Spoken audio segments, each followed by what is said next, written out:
Again good morning students. कैसे हैं आप सब? आई विश कि आप सभी अच्छे होंगे और घर पे बिल्कुल सेफ हैं। और आज हमें बड़ा एक इम्पॉर्टेंट टॉपिक जो डिस्कशन करने वाले हैं, वो टॉपिक का नाम है इवेपोरेशन। क्या है? इवेपोरेशन। इन प्रीवियस वीडियो के अंदर हमने जो टॉपिक्स हमने किए थे, हमने जो टेम्परेचर्स के जो स्केल्स हैं उसके बेस्ड हमने कुछ न्यूमेरिकल क्वेश्चंस किए थे। आज मैं आपको उनके जो वर्कशीट आपको मैं प्रोवाइड कराऊंगा, जो कन्वर्जन ऑफ जो हमने जो स्केल्स हमने लिए थे टेम्परेचर के, तो उसके बेस्ड जो न्यूमेरिकल क्वेश्चंस हैं आपकी जो प्रैक्टिस के लिए एक वर्कशीट मैं अपलोड करूंगा आज। आप उसकी प्रैक्टिस करना और कोई आपके डाउट कोई हो तो आप कमेंट बॉक्स के अंदर उसके डाउट्स आप ज़रूर भेजना। अगर आपके कोई डाउट ना हो तो भी आप कमेंट्स में आप ज़रूर मैसेज करें कि आपने पूरी वर्कशीट कंप्लीट कर दी है बहुत अच्छे तरीके से। ठीक है, तो आज अपने स्टार्ट करते हैं इवेपोरेशन एंड बॉइलिंग। तो सबसे पहले हम जो बात करते हैं आज के टॉपिक के बारे में, तो हमारा जो मेन जो टॉपिक है वो है conversion of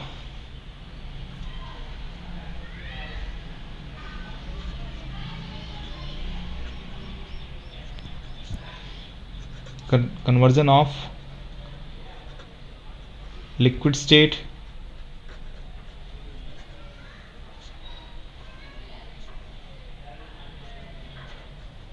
into vapor state। Okay, conversion of liquid state into vapour state. तो आज का हमारा ये टॉपिक ये है।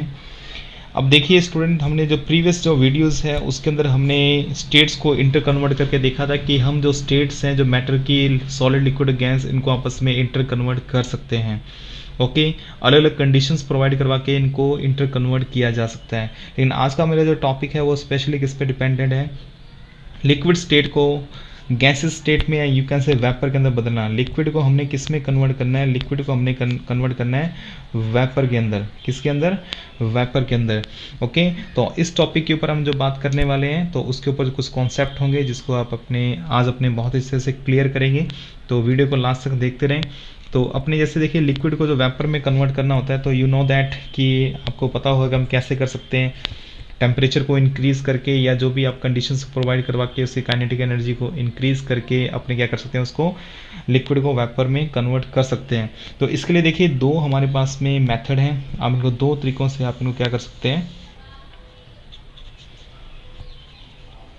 Bye two process we can convert liquid into vapour. हम लिक्विड को वेपर में कन्वर्ट कर सकते हैं। फर्स्ट इज, अगर अपने बात करें तो पहली है हमारे पास में बॉइलिंग। क्या है? बॉइलिंग। और दूसरी अगर मैं बात करूँ तो यहाँ पे दूसरा मेरे पास में है इवेपोरेशन। क्या है? इवेपोरेशन। देखिए दोनों प्रोसेस की बात करें तो अगर आपके माइंड में एक क्वेश्चन आया होगा, सर दोनों ही प्रोसेस के अंदर लिक्विड को वेपर में कन्वर्ट किया जाता है, तो what is the difference between boiling and what is the difference between vapour. देखिए अगर अपने कॉमनली अगर अपने बात करूँ तो दोनों का जो रिजल्ट जो है लिक्विड से वेपर में होता है।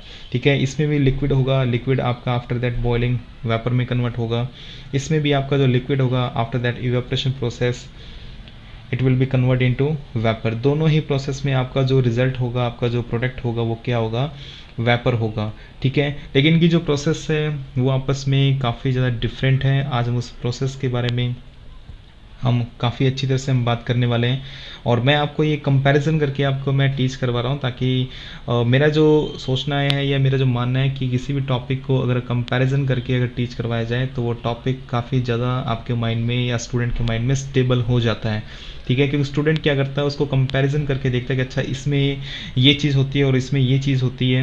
ठीक है, इसमें ये कंडीशंस लगती है, इसमें ये कंडीशंस लगती है और इसमें ये रिजल्ट होता है, इसमें ये रिजल्ट होता है। जो भी चीज़ें हैं आपस में वो कंपैरिजन करके इनको आपस में कोरिलेट करके स्टडी करता है, उसको कोरिलेट करके लर्न करता है ताकि उसको ज़्यादा अच्छी तरह से क्लियर होता है। ठीक है, तो सबसे पहले हम बात करते हैं what is the mean of boiling. Boiling के नाम से पता लग रहा होगा आपको, जैसे हिंदी में इसको अपने किस नाम से जानते हैं, जैसे उबलना। ठीक है ना, ओके, उबलना। ओके, तो इवेपोरेशन के बारे में हिंदी थोड़ा सा आपको डिफिकल्ट पड़ जाएगी। इसको वैसे तो बोलते हैं वाष्पीकरण। क्या बोलते हैं? वाष्पीकरण। वैसे ये जो आपका इंग्लिश का जो टर्म्स है वो ज़्यादा इजी है इवेपोरेशन, क्योंकि ये मैंने उबलना आपको वर्ड इसलिए बता दिया क्योंकि ये तो हमारे डेली लाइफ के अंदर हम इस वर्ड को यूज़ करते हैं। तो डेली लाइफ के साथ में साइंस को अटैच करना मेरा मकसद रहता है ताकि आप उसको ज़्यादा अच्छी तरह से इंजॉय कर सकें। ठीक है, तो बॉइलिंग के बारे में अपनी बात करें तो सबसे पहले हम बॉइलिंग का देखते हैं। कि what is the mean of boiling. Boiling क्या है? Boiling is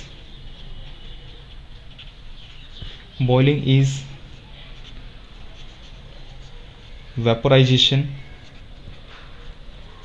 of liquid into gas due to continuous heating। Okay, तो बॉइलिंग पॉइंट क्या है कि boiling is the vaporisation of liquid into gas due to continuously heating. Okay, और ये क्या है यहाँ पे, ये एक नेचुरल प्रोसेस नहीं है, आप ये कह सकते हैं मोस्ट ऑफ टाइम। चलो पहले ये समझाता हूँ आपको। Boiling is the vaporisation of liquid into gas due to the continuous heating, यानी कॉन्टिन्यूस को हीटिंग देने से क्या होता है कि ये जो आपका कोई भी जो लिक्विड है वो क्या था, बॉइल होता है। लेकिन अगर अपने इन केस ऑफ वेपोराइजेशन के बारे में अपने बात करें तो वेपोराइजेशन को आप इट अकर्स, आप इसको डिफाइन कर सकते हैं, it occurs by changing and you can say increasing temperature और प्रेशर। ठीक है ना, टेम्परेचर के बारे में बात कर रहे हैं यहाँ पे और प्रेशर के बारे में, इनको चेंज करके, ठीक है, इनको इंक्रीज या इनको चेंज करके किसी भी जो लिक्विड है उसको वेपर में कन्वर्ट किया जा सकता है। लेकिन इस प्रोसेस की अपने बात करें तो इस प्रोसेस में क्या होता है कि कोई भी अगर आपका लिक्विड है उसको कॉन्टिन्यूसली आपने क्या करना पड़ेगा, उसको हीट करना पड़ेगा, कॉन्टिन्यूसली आपको हीट करना पड़ेगा। लेकिन यहाँ पे प्रेशर या टेम्परेचर या और भी काफ़ी फैक्टर्स हैं, ठीक है ना, जैसे एयर है, ठीक है, एयर की वजह से या सरफेस एरिया को इंक्रीज करने से या डिक्रीज करने से भी अपने इवेपोरेशन की जो रेट है उसको अपने अफेक्ट कर सकते हैं। क्लियर। अब अपने यहाँ पे बात करें, मैं आपको सिंपल सी फिर आपको रिपीट करता हूँ कि बॉइलिंग का मतलब क्या है कि किसी भी प्रोडक्ट, अगर कोई भी आपके पास में लिक्विड है उसको आपको क्या करना पड़ेगा, हीट करना पड़ेगा। ठीक है ना, हीट करने से, कॉन्टिन्यूसली हीट करने से, अगर आपने इसको कंटिन्यू अगर हीट नहीं किया तो ये जो प्रोसेस है बॉइलिंग की रुक जाएगी। लेकिन इसमें आपको कॉन्टिन्यूसली आपको हीट करने की जरूरत नहीं है, ये क्योंकि नेचुरल प्रोसेस है। ठीक है, ये अपने आप क्या होती है, एटमॉस्फेरिक एनर्जी को यूज़ करके अपने आप ये जो इवेपोरेशन की प्रोसेस चलती रहती है। ठीक है, तो इसमें आपको कॉन्टिन्यूसली आपको हीट देना पड़ेगा, इसमें आपको कॉन्टिन्यूसली आपको हीट नहीं देना पड़ेगा। क्लियर हुई बात। ये आपने जो अपनी डेली लाइफ के अंदर ये भी प्रोसेस देखी है और ये वाली प्रोसेस भी देखी है, क्योंकि आपको जब मैं पूरी आपको जो टॉपिक आपको डिटेल से बता दूंगा आप खुद कहेंगे कि हाँ जी सर, कि ये हमने आज तक देखा तो था लेकिन आज हमें पता लगा कि ऐसा क्यों होता है। इस आज सभी जो क्यों, आपके सभी जो वाई, सभी का आंसर आपको आज इस वीडियो में मिलने वाला है। ठीक है ना, इसके बाद अपनी बात करें तो it is a natural process, sorry it is not a natural process most of time. देखिए स्टूडेंट, मैंने यहाँ पे एक वर्ड लिखा है कि एक नेचुरल प्रोसेस नहीं है, मोस्ट ऑफ टाइम। मैं यहाँ पे मोस्ट ऑफ टाइम लगाने का मीन क्या है, देखिए नेचुरल प्रोसेस तो नहीं है। कोई भी चीज़ आपने देखा होगा कि बिना हीट प्रोवाइड तो अपने आप तो नहीं उबलती। ऐसा तो नहीं है कि आपके घर में पानी पड़ा है, अपने आप किचन में पड़ा पड़ा उबल रहा है, या अपने आप पड़ा पड़ा और कोई जो मिल्क है वो अपने आप बॉईल हो रहा है। ठीक है ना, ऐसा तो नहीं कहीं कहीं पे आपने देखा कि पानी पड़ा है कि आपके घरों के आसपास या कोई रेन वाटर पड़ा है कि वो आपका क्या हो रहा है, बॉईल हो रहा है। ठीक है, तो मैंने आपको बोला कि ये नेचुरल प्रोसेस नहीं है, लेकिन फिर मैंने यहाँ पे मोस्ट ऑफ टाइम लिखा है। मोस्ट ऑफ टाइम का मतलब क्या है, तो मोस्ट ऑफ टाइम का मतलब ये है कि हमारी अर्थ के सभी जगह पे जो टेम्परेचर है वो इक्वल नहीं है। किसी जगह पे टेम्परेचर मान लो इतना ज़्यादा है कि जहाँ पे जो लिक्विड है वो काफ़ी ज़्यादा क्या होता है, हीट की वजह से बॉईल हो भी सकता है। क्लियर हो रही बात स्टूडेंट। मैं अर्थ की बात नहीं कर रहा, किसी भी जगह पे, क्योंकि मैंने आपको बोला नेचुरल प्रोसेस। अगर किसी भी जगह पे, ठीक है ना, किसी भी जगह पे अगर नेचुरल प्रोसेस यानी कि टेम्परेचर काफ़ी ज़्यादा है, ठीक है, तो वहाँ पे ये जो आपका जो पानी है ये क्या कर सकता है, बॉईल कर सकता है। वोल्केनोज वगैरह होती है, वोल्केनोज वगैरह में क्या होता है कि अर्थ के जो कोर है, अर्थ का जो कोर के बारे में अपने बात करें तो यहाँ पे कोर में क्या होता है, काफ़ी ज़्यादा एनर्जी होती है और इस एनर्जी की वजह से यहाँ का जो इसके आसपास के जो सराउंडिंग में इसका जो वाटर जो होता है वो क्या होता है, बॉईल करना शुरू कर देता है। तो यहाँ पे ये नेचुरल प्रोसेस है। ये मैन मेड नहीं है, ठीक है, ये मैन मेड नहीं है, ये नेचुरल प्रोसेस है। लेकिन ये नेचुरल प्रोसेस ज़्यादातर नहीं होती, मतलब सभी जगह पे इसका जो परसेंटेज के बारे में अपने बात करें तो ऐसा नहीं है ना कि वल्केनोज या जो बाकी जो चीज़ें हैं ये सभी जगह कॉमनली अवेलेबल हैं, ये कॉमनली अवेलेबल नहीं है। लेकिन ये जो प्रोसेस है आपकी जो उबलना, ठीक है ना, ये वैसे इसको अगर कॉमनली अगर आपने करना है तो इसको आपने क्या करना पड़ेगा, एक्सटर्नल आपने हीट देनी पड़ेगी। अगर आप ये चाहते हैं प्रोसेस अपने आप हो तो ये अपने आप प्रोसेस उसी जगह पे हो सकती है जहाँ पे नेचुरली टेम्परेचर इतना ज़्यादा हो, जहाँ ये पानी या कोई भी जो लिक्विड है अपने आप उबल जाए, नेचुरल प्रोसेस से उबल जाए। क्लियर हो रही है स्टूडेंट? यस और नो? तो मोस्ट ऑफ टाइम ये क्या है, नेचुरल नहीं है, लेकिन कुछ जगह पे ये नेचुरल हो सकती है, लेकिन उसका परसेंटेज, उसका रेशो काफ़ी कम है। ओके, नेचुरल क्यों नहीं है? क्योंकि इसको करने के लिए आपको हीट प्रोवाइड करवानी पड़ेगी, ये मैन मेड होती है, ठीक है, अपने आप नहीं होती। That's clear. और इसके बारे में अपने बात करें, in other hand evaporation is a natural process. ये क्या है? नेचुरल प्रोसेस है। क्या है? नेचुरल प्रोसेस है। That's clear. तो ये डिफरेंस आपको अभी तक क्लियर हो चुके होंगे जो मैंने अभी तक आपसे बात की। यस और नो? यस और नो? ठीक है, नेक्स्ट हम बात करते हैं थर्ड पॉइंट के बारे में। It occurs at fix particular temperature. It occurs at fix and you can say particular temperature, ठीक है ना, ये किसी फिक्स टेम्परेचर पर ही ये प्रोसेस होती है, ठीक है ना, किसी फिक्स टेम्परेचर पे। फॉर एग्जांपल अगर मैं वाटर का अगर मैं एग्जांपल लूँ, you know that what is the boiling point of water. Water की बात करें तो वाटर का जो बॉइलिंग पॉइंट जो होता है, मैं प्योर वाटर की बात कर रहा हूँ यहाँ पे। कौन से वाटर की? प्योर वाटर की, ठीक है। जो वाटर प्योर नहीं होता, अगर हमारे घरों की बात करूँ, हमारे घर में जो वाटर जो आता है वो टैप वाटर आता है। कौन सा वाटर आता है? Tap water. और tap water contain so many type of impurities. क्या होती है उसके अंदर? इम्प्योरिटीज़ होती है। अगर इम्प्योरिटीज़ अगर उसके अंदर होगी तो इम्प्योरिटी वजह से उसका जो बॉइलिंग पॉइंट होगा उसके अंदर वेरिएशन आएगा। स्टूडेंट, मैं आपको फिर बता रहा हूँ मैं कि जो भी बॉइलिंग पॉइंट्स जो लिए जाते हैं वो बॉइलिंग पॉइंट्स हमेशा प्योर सब्सटेंस के होते हैं। किसके होते हैं? प्योर सब्सटेंस के। इसलिए मैंने यहाँ पे जब वाटर लिखा तो मैंने आगे उसके आगे नोट लगा दिया कि मैं यहाँ पे जो बॉइलिंग पॉइंट के बारे में बात करने वाला हूँ वो प्योर वाटर का है। तो प्योर वाटर का बॉइलिंग पॉइंट कितना होता है? 100 डिग्री सेल्सियस। कितना होगा? 100 डिग्री सेल्सियस। 100 डिग्री सेल्सियस पे जो पानी है, जो वाटर है, वो क्या होता है? बॉइल करता है। क्लियर हुई बात ही? तो यहाँ पे अपने बात करें, जो टैप वाटर जो होगा वो डिपेंड करेगा उसमें इम्प्योरिटी किस तरह की है, कितनी है, उसकी वजह से उस पर डिपेंडेंट करेगा कि उसका बॉइलिंग पॉइंट कितना होगा। लेकिन हम इस बात पे हमें फोकस नहीं करना, हमें बस इतना ध्यान रखना है कि वाटर का जो प्योर वाटर का बॉइलिंग पॉइंट कितना होता है? 100 डिग्री सेल्सियस। तो ये 100 डिग्री सेल्सियस प्योर वाटर का क्या है? फिक्स है। इसी के ऊपर पानी क्या होगा? प्योर वाटर बॉईल करेगा, ठीक है। अलग अलग लिक्विड्स के बॉइलिंग पॉइंट्स क्या होते हैं? स्पेसिफिक होते हैं सभी के। ऐसा नहीं कि 100 डिग्री सेल्सियस पे सभी लिक्विड उबलने शुरू हो जाएंगे। कुछ लिक्विड्स क्या होते हैं 100 डिग्री से नीचे, कुछ 100 डिग्री से ऊपर। सभी लिक्विड्स का अलग अलग बॉइलिंग पॉइंट्स होता है, ये स्पेसिफिक होता है। क्लियर हो रही स्टूडेंट? ठीक है, नेक्स्ट हम यहाँ पे बात करते हैं। तो ये इसका जो बॉइलिंग पॉइंट, ये तो देखिए किसी फिक्स टेम्परेचर पर जाके ही क्या होगा? बॉईल होगा। लेकिन ये क्या है? It occurs at all temperature. अगर मैं इसकी बात करूं तो इसके लिए कोई भी जो टेम्परेचर है वो फिक्स नहीं है। ये देखिए जैसे पानी है, पानी की ही बात करूं मैं, ठीक है, पानी की ही बात करूं। पानी को अगर आपने बॉईल करना है तो आपको उसको 100 डिग्री सेल्सियस तक आपको उसको रेगुलरली कंटिन्यू आपको हीट करना पड़ेगा। तब तक हीट करना पड़ेगा जब तक कि उसका जो बॉइलिंग पॉइंट है 100 डिग्री सेल्सियस तक ना पहुंच जाए। जब तक 100 डिग्री सेल्सियस नहीं पहुंचेगा तब तक वो बॉईल नहीं होगा। लेकिन इवेपोरेशन की बात करें तो इवेपोरेशन 100 डिग्री से नीचे किसी भी टेम्परेचर पर हो सकता है, ठीक है ना। तो आप इसको कहते हैं कि it occurs at all temperature. तो आप इसको ये भी कह सकते हो below it's boiling point. Boiling point से नीचे किसी भी टेम्परेचर पर जो आपका जो लिक्विड जो है वो क्या होता है? वेपर में कन्वर्ट हो सकता है। बॉइलिंग पॉइंट से नीचे बिलो क्यों बोल रहा हूँ? क्योंकि बिलो होगा तभी उसको अपने इवेपोरेशन बोलेंगे। अगर वो मान लीजिए कि बॉइलिंग पॉइंट पर पहुंच गया तो हम उसको अपने क्या बोलेंगे? बॉइलिंग बोलेंगे, उसको इवेपोरेशन नहीं बोलेंगे।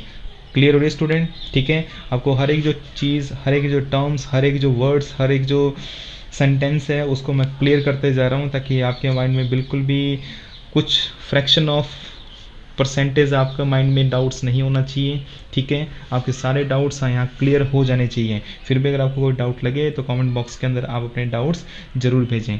तो ये आपका क्या होता है कि ये मैंने यहाँ पे एग्जांपल लिया वाटर का, लेकिन वाटर के अलावा कोई भी जो लिक्विड है, किसी भी लिक्विड के बारे में बात करें, सभी लिक्विड के बॉइलिंग पॉइंट क्या होता है, फिक्स होते हैं, ठीक है। तो किसी फिक्स पॉइंट पर जाकर ही वो लिक्विड क्या हो, बॉईल होना स्टार्ट होगा। लेकिन in case of evaporation it occurs at all temperature, you can say below it's boiling point, अपने बॉइलिंग पॉइंट से नीचे किसी भी टेम्परेचर पर जाके वो वेपर में कन्वर्ट हो सकता है, ठीक है। अब नेक्स्ट हम बात करने वाले हैं, देखिए दोनों केस में वेपर बन रही है, इसमें भी वेपर बनेगी और इसमें भी वेपर बनेगी, लेकिन इसमें वेपर बनेगी बॉइलिंग पॉइंट पर जाकर और इसमें बॉइलिंग पॉइंट से नीचे किसी भी टेम्परेचर पर। इसमें कोई भी टेम्परेचर फिक्स नहीं है, नॉट फिक्स, ठीक है ना, किसी कोई भी टेम्परेचर इसका फिक्स नहीं है, ओके।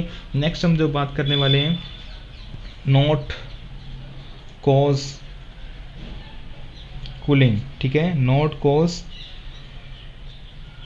Cooling effect. अगर मैं यहाँ पे बात करूँ तो आपको ये पता है, कभी आपने ऐसा फील किया है कि अगर आप पानी घर पे गर्म कर रहे हैं और पानी गर्म करके आपको ठंडक महसूस हुई हो, आपको कूलिंग महसूस हुई हो, आप कहेंगे सर क्या मजाक कर रहे हो कि कोई चीज़ जब बॉईल होगी तो वो ठंडी थोड़ी होगी, वो तो गर्म होगी, और वो भी एक्सट्रीम लेवल पे गर्म होगी, इतनी कि आप उसको छू भी नहीं पाओगे, ठीक है। तो यानी कि आपको ये तो पता लग गया कि नॉट कॉज कूलिंग, ये कूलिंग नहीं करती लेकिन सॉरी, लेकिन इसके बारे में, इवेपोरेशन के बारे में अपने बात करें तो ये कहते हैं कि कॉज कूलिंग। देखिए दोनों के अंदर ही क्या बन रही है, वेपर बन रही है, लेकिन जब इवेपोरेशन से वेपर जब बनती है तो यहाँ पे क्या होता है, आपको कूलिंग फील होती है, लेकिन यहाँ पे आपको कूलिंग फील नहीं होती, यहाँ पे आपको गर्मी फील होती है। क्लियर हो रही बात ये? ऐसा नो बॉइलिंग कोई चीज़ अगर हो रही है, अगर उसके यूटेंसिल्स उसको बर्तन को टच करें तो क्या हमें ठंडक मिलेगी? यहाँ पे नहीं मिलेगी स्टूडेंट, क्योंकि वो काफ़ी ज़्यादा एक्सट्रीम लेवल पे हीट हो चुका है। लेकिन अगर इवेपोरेशन प्रोसेस हो रही है तब आप उस बर्तन को टच करोगे तो आपको वो बर्तन पहले के कंपैरेटिव ठंडा फील होगा, ठीक है। समझ में आ रही बात? यस और नो? अब इसके मैं आपको हर एक चीज़ के एग्जांपल दूंगा कि कैसे। अगर यहाँ पे अगर अपने बात करूँ, जैसे आपने ये तो देखो बॉइलिंग करने वाली वो चीज़ तो आपको समझाने की जरूरत नहीं कि कोई चीज़ बॉईल कैसे होती है, आप उसको हीट कर रहे हो, बॉईल हो रही है, ठीक है। ये अब कंटेनर है, कोई बर्तन है, इसके अंदर आपने कोई पानी डाला हुआ है, लिक्विड कुछ डाला हुआ है, ये गर्म हो रहा है, तो इसको आपने टच किया, काफ़ी गर्म है, लेकिन आप ये क्या करिए, आप उसी बर्तन के अंदर वैसा एक बर्तन लेके आप उसको पानी को ओवरनाइट, आप उसको ओवरनाइट रख दीजिए या पूरे दिन के लिए रख दीजिए, कोई 5-6 घंटे के लिए। लेकिन पहले आप उसका टेम्परेचर को चेक कर लीजिए। टेम्परेचर अगर आपके पास थर्मामीटर है तो ठीक है, नहीं तो आपको थर्मामीटर की जरूरत भी नहीं है, आप उसको खुद फील कर सकते हैं। आप उसके टेम्परेचर को उसमें हाथ डाल के चेक कर लीजिए कि पानी की कितनी ठंडक आपको महसूस हो रही है। अब उसको 5 to 6 आवर या जितने भी टाइम तक आप उसको रखना चाहें, आप उसको रखने के बाद में आप उसको पानी को दोबारा चेक कीजिए। दोबारा चेक करेंगे तो आपको पानी काफ़ी ठंडा लगेगा पहले कंपेरेटिवली। चलो दूसरा एग्जांपल देता हूँ मैं। आज यहाँ एक एग्जांपल आपको मैं देता हूँ मैं। आपने क्या करना है कि डेली आप नहाते तो ही, इसमें तो कोई शक नहीं है, डेली अपने नहाते हैं। गर्मी का टाइम है, वैसे तो काफ़ी लोग 2 बार भी नहाते होंगे। आपने क्या करना है कि आज ये रात को, ठीक है ना, ये जो वीडियो जब भी आप देख रहे हैं, दिन में देख रहे हैं, रात को जब भी देख रहे हैं, जब भी आप वीडियो देखें, उस वीडियो को देखने के बाद में आपने रात को अपने जो बाथरूम है, उस बाथरूम के अंदर पानी की जो बकेट, पानी की एक बाल्टी भर के रख देनी है, ठीक है।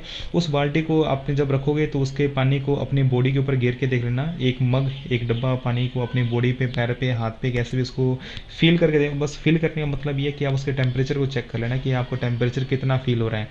अब आपने क्या करना है, कि जब पूरे रात को जब पानी पड़ा रहे, अब आप इसी पानी से सुबह नहाकर देखना, इसी पानी से आप नहाकर देखना। और एक जो पानी है, एक डब्बा आपने क्या करना है, एक डब्बा तो आपने अपनी बॉडी के ऊपर ये बाल्टी वाला पानी गिरना है, और दूसरा डब्बा आपने क्या करना है, वो पानी गिरना है जो टैप वाटर, जो आपके टैप से आ रहा है, टूटी से पानी जो आ रहा है, एक डब्बा वो गिरना और एक डब्बा ये गिरना, ठीक है ना। ये पानी भी आपने टैप वाटर यानी कि टूटी से भरा था रात को, और ये पानी भी आपने अब टूटी से निकाला है, ठीक है। और दोनों के टेम्परेचर में आप फील कर लेना कि दोनों के टेम्परेचर में क्या फ़र्क है।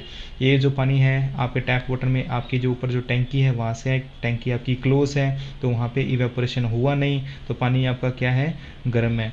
लेकिन इसके अंदर इवेपोरेशन हुआ क्योंकि बाल्टी तो आपकी ओपन थी, उसके ऊपर जो सरफेस है एनवायरनमेंट के कॉन्टैक्ट में थी।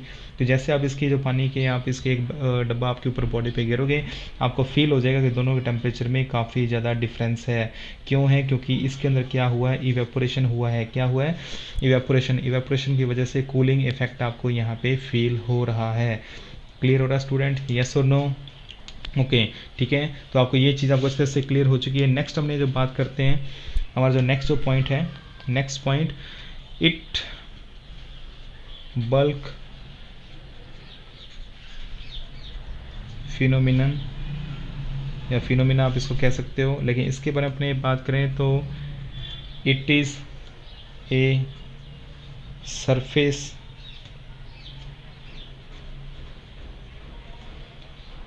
फिनोमिनन या फिनोमिना। ओके, अगर इट बल्क फिनोमिना के बारे में अपने बात करें तो बल्क फिनोमिना का मतलब क्या होता है? इसका मतलब ये होता है कि पानी जब बॉईल करता है, आपने स्टूडेंट देखा होगा, आपका जैसे मानो कि पानी को आप यहाँ से हीट कर रहे हैं, उसको गैस पे आपने रखा हुआ है। पानी को जब हीट करते हैं तो मुझे आप ये बताइए कि क्या पानी सिर्फ ऊपर ऊपर से बॉईल होता है? देखा आपने? ठीक है, अगर एक्सपेरिमेंट को ध्यान से देखना तो कांच के बर्तन के अंदर आपको ये चीज़ काफ़ी ज़्यादा दिखाई दे सकती है। ठीक है, आपको ये पता है कि पानी जब बॉईल होता है तो वो क्या होता है कि नीचे से ऊपर पूरा जो वाटर जो होता है या पूरा जो लिक्विड होता है सब पूरा पूरा कंप्लीटली क्या होता है, बॉईल होता है। यानी कि अगर मैं यहाँ की बात करूँ तो यहाँ का टेम्परेचर भी 100 डिग्री पहुँच चुके हैं। इसके अंदर यहाँ का बीच का टेम्परेचर भी 100 डिग्री सेल्सियस है, इसके बिल्कुल नीचे का टेम्परेचर भी 100 डिग्री सेल्सियस है।